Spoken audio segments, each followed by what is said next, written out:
Ja, velkommen til Jekkes. Og som jeg sa i stad før Gauken som filmer her ødela alt. Ja, 0-60 så fort som mulig. Og nå skal jeg overta kameraet her. Er det klare, karer? Bare hold ikke fast. 0-60 på fortast tid. Hold ikke fast, karer.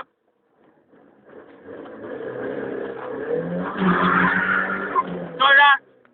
Det var 0 sekunder. Nå er kameramannen her etter. Vi må litt filme kameramannen. Gøy. Nei, det var ganske dårlig. Og nå skal vi altså. Hvor lang tid er det hatt i kameramann?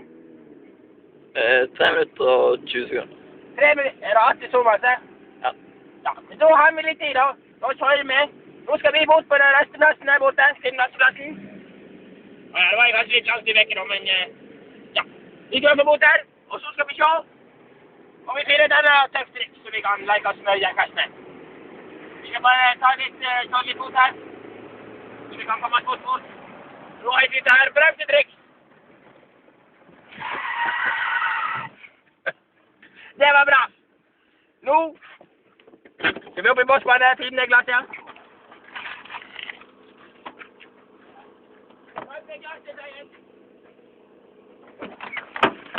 Det heter altså hva er et bossbanetrikk.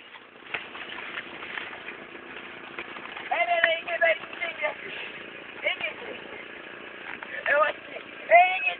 Å, fy faen, vil du. Jeg liker det. Hvor lang tid er det til kameramann? Det er bra. Faen, det var fint, det er ikke helt det. Det er ryggetrikk. Og bare miste kontroll. Som spola. Det var tøffe triks.